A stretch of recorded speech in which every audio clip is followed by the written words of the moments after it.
Welcome to the deep dive. For this exploration, we're stepping away from the big picture for a moment. No grand strategies, no major battles today. Right. We're looking at something much smaller, but maybe more revealing in some ways. Exactly. We're diving into history, written in the quiet details, the everyday stuff, specifically the experience of German prisoners of war here on American soil during World War II. It's a fascinating story, a real study in, well, cognitive dissonance, I suppose. You have these soldiers, highly disciplined, deeply indoctrinated by the Third Reich, and they come across the Atlantic expecting horror, basically, based on Nazi propaganda, based on what was happening on the Eastern Front. They brace themselves for the absolute worst from their American captors. And that's the core paradox, isn't it? Yeah, The sources we've looked at paint this picture where instead of cruelty, instead of starvation and humiliation, they found safety, routine, and this almost bizarre, overwhelming abundance. yeah, things like clean beds, standard U.S. Army issue, 3 square meals a day, and then the really startling stuff, things like vanilla ice cream, seemingly unlimited amounts. And Coca-Cola, available for just a nickel in the canteen. Right. So the thesis we're really unpacking today is that these simple things, these everyday American goods that, we barely even think about, they functioned as profound ideological weapons back in 1944. They were physical, undeniable proof that everything these soldiers were told about America, that it was weak, decadent, falling apart, Was just wrong, a complete fabrication. And seeing this reality, tasting it, literally, it started to crack open the walls of their Nazi beliefs from the inside out. And we should probably set the scale for you, the listener. This wasn't a small side operation. Oh, not at all. Between 1943 and 1946, the U.S. ended up holding over 371,000 German POWs. 371,000. That's huge. It's staggering. And these weren't, cooks or clerks for the most part. Many were hardened veterans, Africa Corps guys captured in North Africa, U-boat crews pulled from the Atlantic, thousands taken in the fierce fighting after D-Day. So disciplined soldiers, Yeah. many still very loyal to Hitler and the regime. Absolutely. And suddenly the American government has this enormous logistical challenge, just huge. How do you house, feed, secure, and frankly, manage the psychology of hundreds of thousands of enemy soldiers? What was the solution? Well, largely they shipped them inland, far away from the coasts, far from major cities. They ended up in camps spread across the heartland, places like Camp Hearn in Texas, Camp Algona in Iowa, lots of facilities in Wisconsin, Nebraska, deep inland. And it's crucial to remember, as you said, their mindset when they landed, they're still operating within that Nazi framework. Completely. They see themselves as the elite, the master race, fighting this righteous war against what they'd been taught was a racially mixed up, chaotic, fundamentally weak enemy, America. But that worldview was about to collide head-on with reality, starting pretty much the moment they got off the ships. That journey inland, that was the first lesson. Okay, so let's start right there. That initial shock. They're being transported across the U.S., probably expecting to see a country on its knees, right? What exactly did Goebbels tell them America looked like during wartime? Well, the official line was pure contempt. Nazi leaders hammered home this idea that the American war effort was basically a bluff, propped up by Jewish money, run by greedy, incompetent politicians. Chaos, essential. Total chaos. They were told American cities were either being bombed into ruins, which wasn't happening, or just collapsing internally from racial strife, economic failure. They genuinely expected to see signs of defeat, rationing, depressed people, decaying infrastructure, much like what was starting to happen back in Germany. And that expectation probably rooted in the brutality they'd seen or even dished out themselves. Right. It made the reality of that train journey just incredibly jarring. So what did they actually see? Well, it started right at the ports. New York, Boston, Norfolk. They saw huge, bustling ports operating at peak efficiency. No ruins in sight. But the real ideological body blow came during the train rides. Hundreds, sometimes thousands of miles cutting through the country. Through small towns, you mentioned. Yeah, often seemingly in the middle of nowhere. But these towns just radiated normalcy and economic strength. It was completely baffling to them. Let's focus on that, the visual contradiction. They're staring out the windows, expecting decay, and instead they see signs of just ongoing life. Consumerism, really. Bright neon signs, for instance. Diners, gas stations, movie theaters, all lit up. In Europe, everything was under strict blackout. This was a sign of confidence. And cars. Oh, the cars. Roads were full of them. Privately owned cars, big, shiny Fords, Chevys. In Germany, all auto production was for the military. Owning a private car was a distant dream for most. Seeing so many just casually driving around. That alone must have screamed wealth. But what about the absolute basics? Food. That's the bedrock of wartime survival. And that might have been the biggest shock. They passed supermarkets. Which were barely a concept in Europe then. Exactly. And these weren't empty shelves. The windows weren't boarded up. Accounts say they were just bursting with food. Prisoners describe seeing piles of fresh fruit, shelves loaded with canned goods. Wow. And maybe the most confusing thing, civilians. Women walking around in bright dresses made from fabrics that clearly weren't rationed utility cloth, smiling, just going about their day. So if the official story is America is starving, America is weak, seeing this hour after hour, state after state, that must have planted some serious seeds of doubt instantly. It had to. It's a difference between hearing propaganda and seeing reality with your own eyes.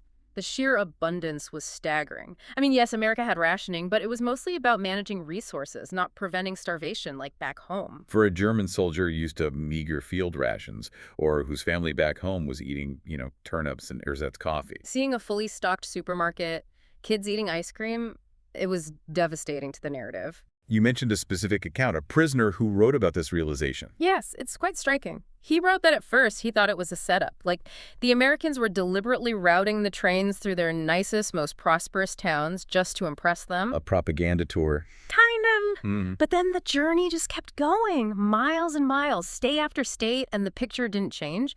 He saw, as you mentioned, children eating actual ice cream cones on the sidewalk. A luxury like that was unthinkable in wartime Europe. Sugar, dairy.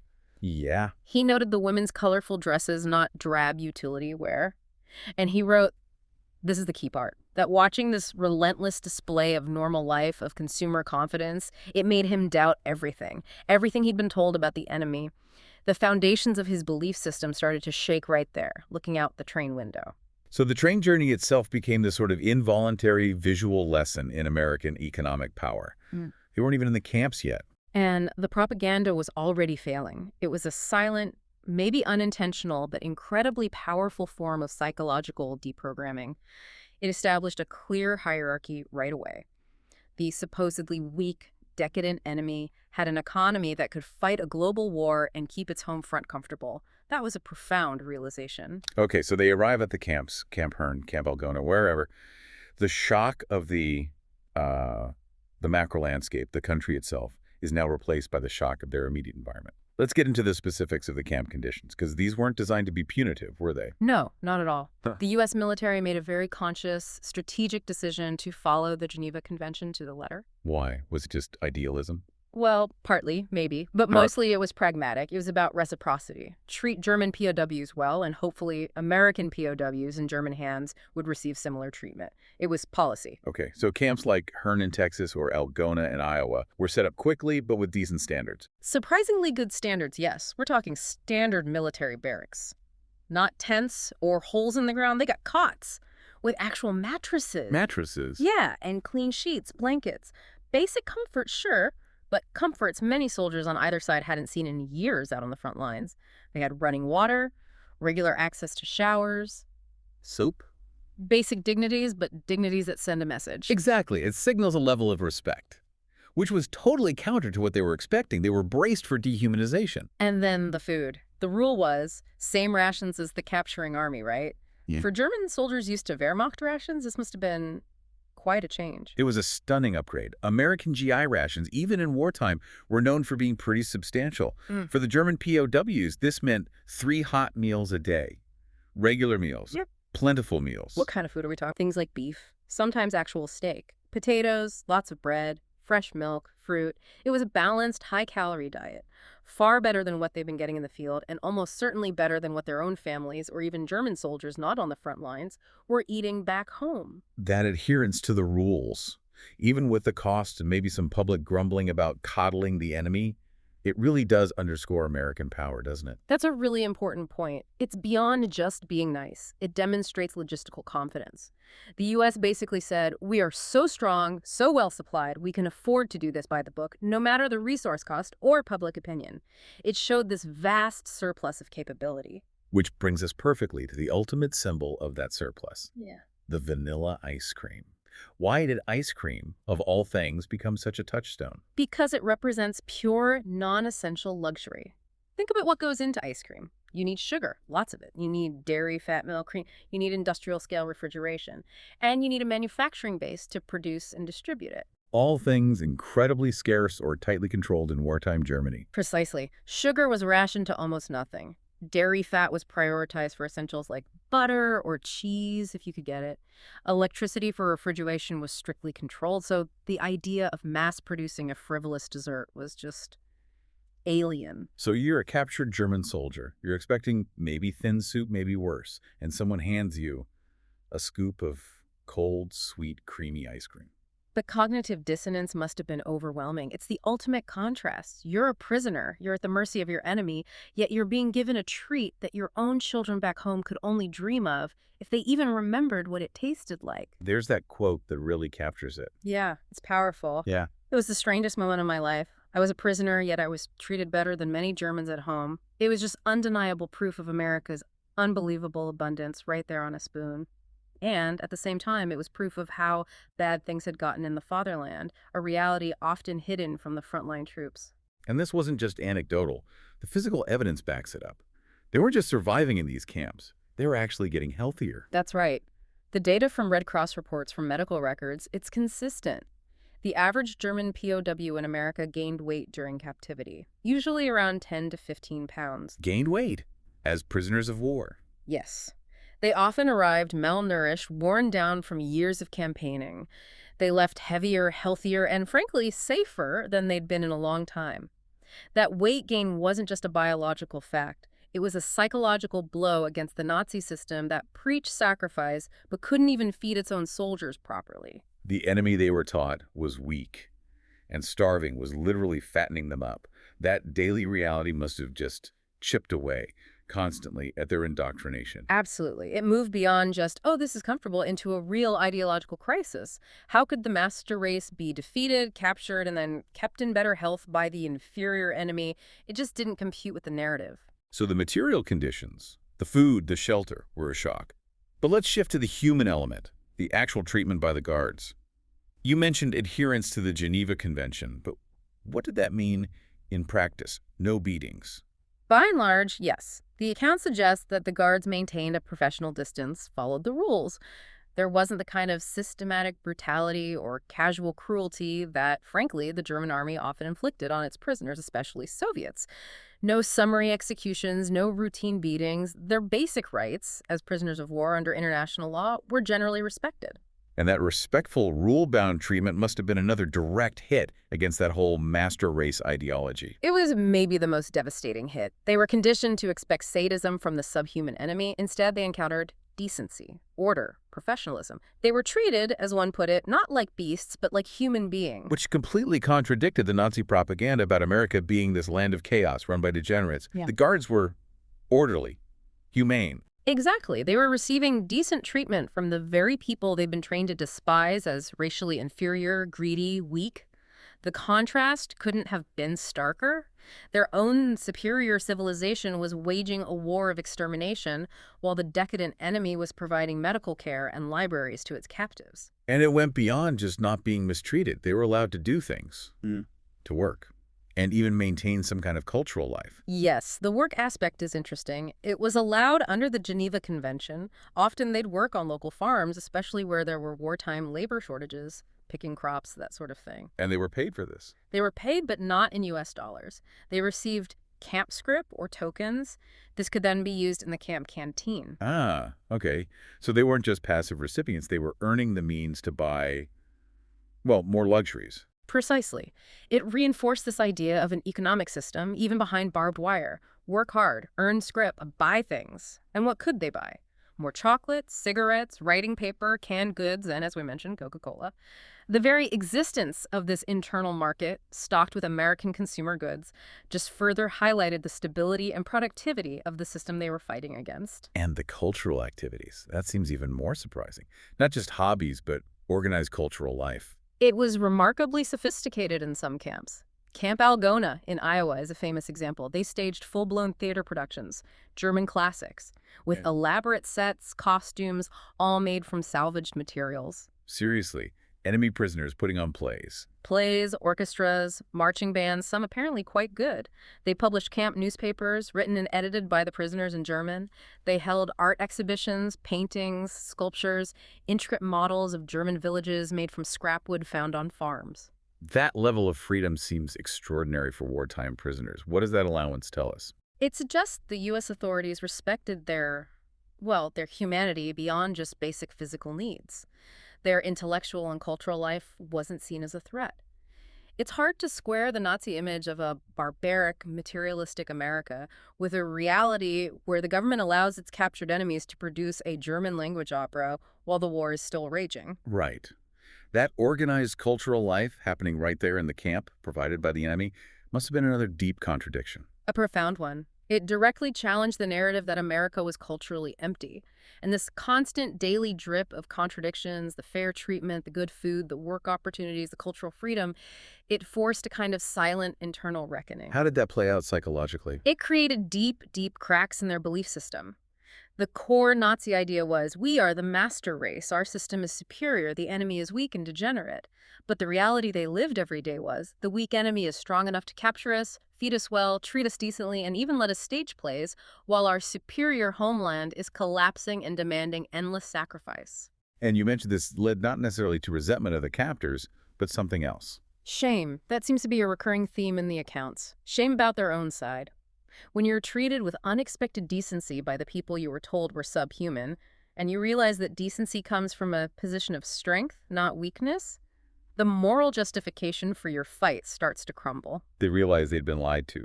On a massive scale. That quote again. I began to feel ashamed. I realized we had been lied to, completely lied to.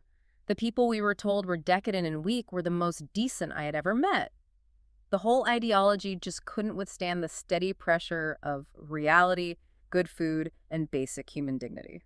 Okay, so if ice cream was that first shock, the dairy and sugar abundance, then Coca-Cola seems like the next level. The shock of American industrial power and marketing, maybe. I think that's a great way to put it. For a German soldier in, say, 1944, Coke was utterly alien, almost like something from science fiction. It wasn't just a sweet drink. It was this highly processed, fizzy, mass-produced thing. Carbonation itself was novel. For many, yes, that specific sensation. Sugar was so incredibly scarce in Europe, the idea of wasting it on a fizzy drink was bizarre.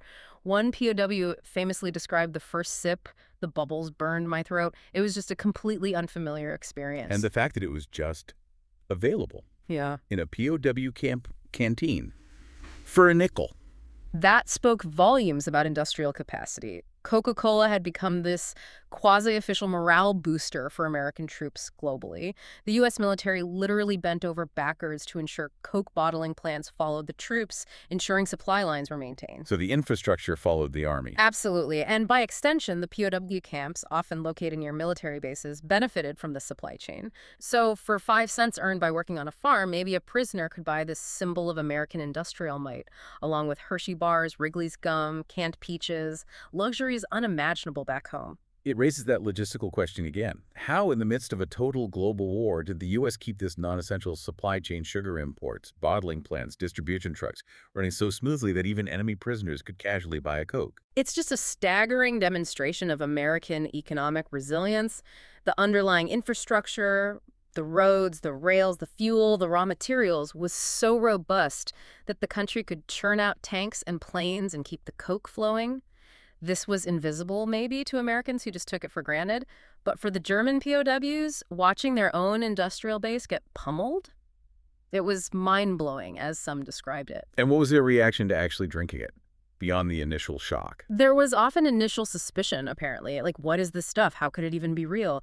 But then that moment described by the POW, the bubbles burning, then coughing, then laughing. A moment of release. Exactly. A moment where the rigid military discipline, the ingrained suspicion, just kind of broke down in the face of this sweet, fizzy absurdity.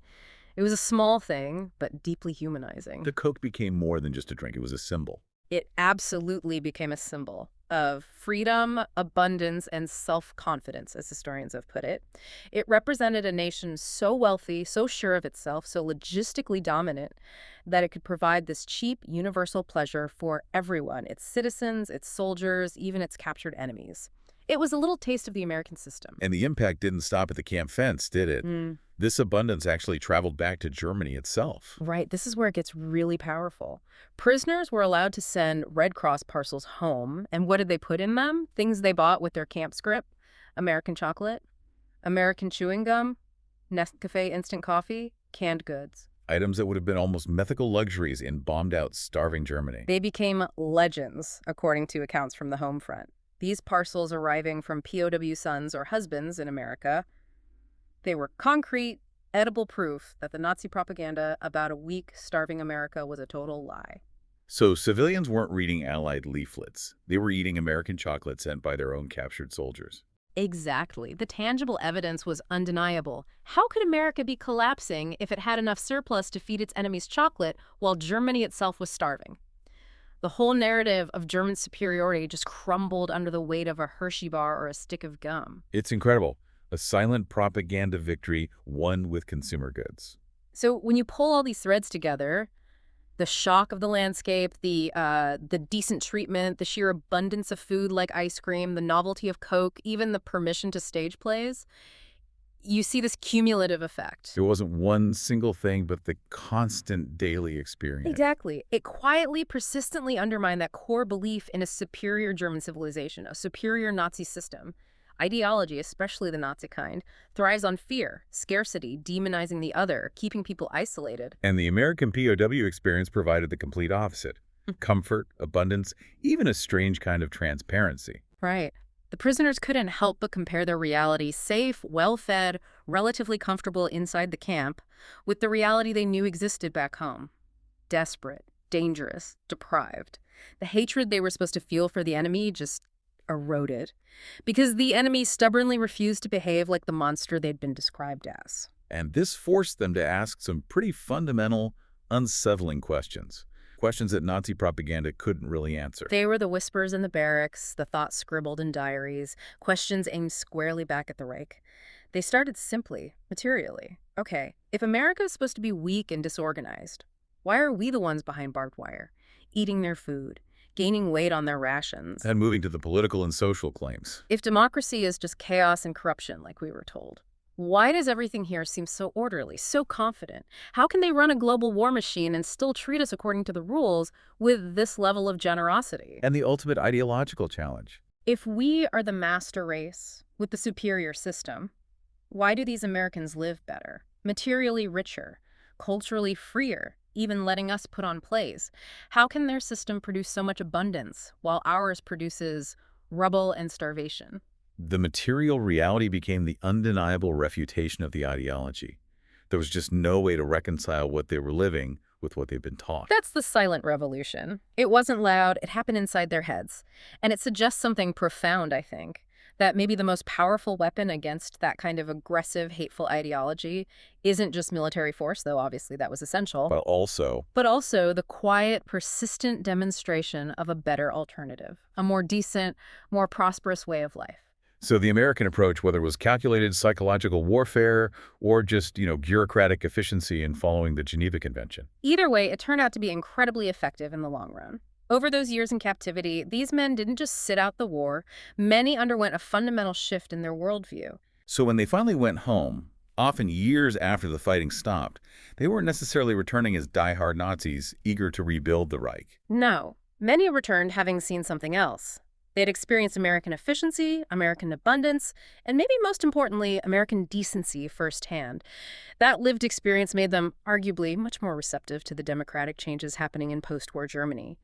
They carried back a different understanding of the enemy's true strength. And it wasn't just about tanks and bombs. It was about butter. Oh, And maybe Coke. yeah, Hashtag, sure. outro. So as these hundreds of thousands of German soldiers were eventually repatriated, returning to a homeland often in ruins, they carried something unusual back with them. Not weapons, not necessarily bitterness, but understanding, a lived understanding. Yeah, they carried the memory of safety when they expected danger, the taste of vanilla ice cream when they expected hunger, the surprising fizziness of Coca-Cola, this direct knowledge that the enemy wasn't the caricature they had been fed, but was actually powerful, capable, relatively generous, and fundamentally decent. Yeah. That became part of the foundation for building a new post-Nazi Germany. Basic human dignity, backed by undeniable abundance, proved to be a remarkably effective counter-ideology. Which leaves us and leaves you, the listener, with a final thought to consider. We've explored how simple acts of kindness and the surprising presence of everyday goods, things like ice cream and Coke, could actually undermine a powerful, hateful ideology, perhaps more effectively in the long run than bombs alone. Mm-hmm. So think about the things in your own life today, the common, everyday items you barely notice, that you completely take for granted, that cheap, ubiquitous, easily accessible product or convenience. Could that be, to some looking from the outside, a powerful symbol? The symbol of economic strength, of social stability, maybe even of freedom itself? It's worth pondering. What mundane thing around you right now represents a level of prosperity or organization that would seem like a miracle elsewhere? The ordinary often tells the biggest stories about who we are and the systems we live in. Thank you for joining us for this deep dive.